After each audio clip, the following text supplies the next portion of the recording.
ምዕራፍ 20 ሁከቱም ከቀረ በኋላ ጳውሎስ ደቀ መዛሙርቱን አስመጥቶ መከራቸው፣ ተሰናብቷቸውም ወደ መቄዶንያ ይሄድ ዘንድ ወጣ። ያንንም አገር እያለፈ በብዙ ቃል ከመከራቸው በኋላ ወደ ግሪክ አገር መጣ። በዚያም 3 ወር ተቀምጦ ወደ ሶርያ በመርከብ ሊሄድ ባሰበ ጊዜ አይሁድ ሴራ ስላደረጉበት በመቄዶንያ አልፎ ይመለስ ዘንድ ቆረጠ። የሸኙትም የቤርያው ሱሲጳጥሮስ፣ ከተሰሎንቄ ሰዎችም አርስጥሮኮስና ሲኮንዱስ፣ የደርቤኖም ጋይዮስና ጢሞቴዎስ፣ የእስያ ሰዎችም ቲኪቆስ፣ ጥሮፊሞስም ነበሩ። እነዚህም ወደ ፊታችን አልፈው በጢሮአዳ ቆዩን። እኛ ግን ከቂጣ በዓል ቀን በኋላ ከፊልጵስዩስ በመርከብ ተነስተን በ5 ቀን ወደ ጢሮአዳ ወደ እነርሱ ደረስንና በዚያ 7 ቀን ተቀመጥን። ከሳምንቱም በመጀመሪያው ቀን እንጀራ ለመቁረስ ተሰብስበን ሳለን ጳውሎስ በነገው ሊሄድ ስላሰበ ከእነርሱ ጋር ይነጋገር ነበር። እስከ መንፈቀ ሌሊትም ነገሩን አስረዘመ። ተሰብስበንም በነበረበት ሰገነት እጅግ መብራት ነበረ። አውጤኪስ የሚሉትም አንድ ጎበዝ በመስኮት ተቀምጦ ታላቅ እንቅልፍ አንቀላፍቶ ነበር። ጳውሎስም ነገርን ባስረዘመ ጊዜ እንቅልፍ ከብዶት ከ3ኛው ደርብ ወደ ታች ወደቀ፣ ሞቶም አነሱት። ጳውሎስም ወርዶ በላዩ ወደቀ፣ አቅፎም ነፍሱ አለችበትና አትንጫጩ አላቸው። ወጥቶም እንጀራ ቆርሶም በላ፣ ብዙ ጊዜም እስኪነጋ ድረስ ተነጋገረ። እንዲህም ሄደ።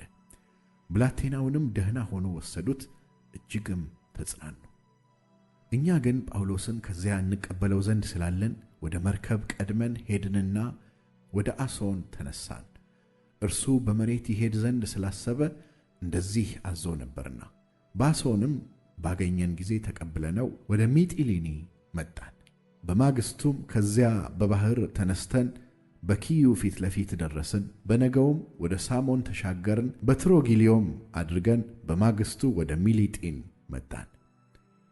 ጳውሎስ በእስያ እጅግ እንዳይቀመጥ ኤፌሶንን ይተው ዘንድ ቆርጦ ነበርና ቢቻለውም በዓለ ሐምሳን በኢየሩሳሌም ይውል ዘንድ ይቸኩል ነበርና። በሚሊጢንም ወደ ኤፌሶን ልኮ የቤተ ክርስቲያንን ሽማግሌዎች አስጠራቸው። ወደ እርሱም በመጡ ጊዜ እንዲህ አላቸው። ወደ እስያ ከገባሁበት ከመጀመሪያ ቀን ጀምሮ በትሕትና ሁሉና በእንባ ከአይሁድ ሴራ በደረሰብኝ ፈተና ለጌታ እየተገዛሁ ዘመኑን ሁሉ ከእናንተ ጋር እንዴት እንደኖርኩ እናንተ ታውቃላችሁ።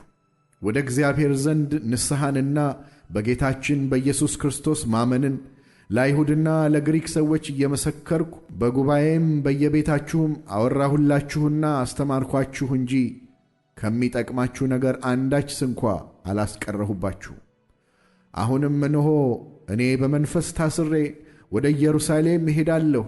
በዚያም የሚያገኘኝ ምን እንደሆነ አላውቅም። ነገር ግን መንፈስ ቅዱስ እስራትና መከራ ይቆይሃል ብሎ በየከተማው ሁሉ ይመሰክርልኛል።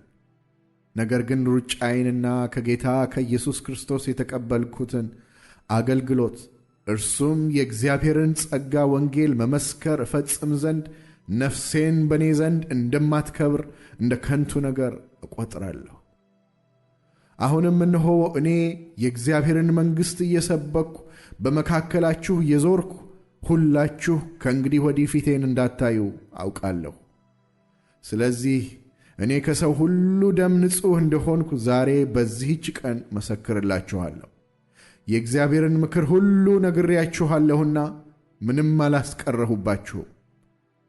በገዛ ደሙ የዋጃትን የእግዚአብሔርን ቤተ ክርስቲያን ትጠብቋት ዘንድ መንፈስ ቅዱስ እናንተን ጳጳሳት አድርጎ ለሾመባት ለመንጋው ሁሉና ለራሳችሁ ተጠንቀቁ። ከሄድኩ በኋላ ለመንጋው የማይራሩ ጨካኞች ተኩላዎች እንዲገቡባችሁ ደቀ መዛሙርትንም ወደ ኋላቸው ይስቡ ዘንድ ጠማማ ነገርን የሚናገሩ ሰዎች በመካከላችሁ እንዲነሱ እኔ ያውቃለሁ። ስለዚህ 3 ዓመት ሌሊትና ቀን በእንባ እያንዳንዳችሁን ከመገሰጽ እንዳላቋረጥኩ እያሰባችሁ ትጉ። አሁንም ለእግዚአብሔርና ያንጻችሁ ዘንድ በቅዱሳንም ሁሉ መካከል ርስትን ይሰጣችሁ ዘንድ ለሚችል ለጸጋው ቃል አደራ ሰጥቻችኋለሁ። ከማንም ብር ወይም ወርቅ ወይም ልብስ አልተመኘሁም። እነዚህ እጆቼ በሚያስፈልገኝ ነገር ለእኔና ከእኔ ጋር ላሉት እንዳገለገሉ እናንተ ታውቃላችሁ። እንዲሁ እየደከማችሁ ድዌዎችን ልትረዱና እርሱ ራሱ ከሚቀበል ይልቅ የሚሰጥ ብፁዕ ነው እንዳለ የጌታን የኢየሱስን ቃል ልታስቡ ይገባችሁ ዘንድ በሁሉ አሳየኋችሁ። ይህንም ብሎ ተንበርክኮ ከሁላቸው ጋር ጸለየ። ሁሉም እጅግ አለቀሱ። ጳውሎስንም አንገቱን አቅፈው ይስሙት ነበር። ይልቁንም ከእንግዲህ ወዲህ ፊቴን አታዩም ስላላቸው ነገር እጅግ አዘኑ። እስከ መርከብም ድረስ ሸኙት።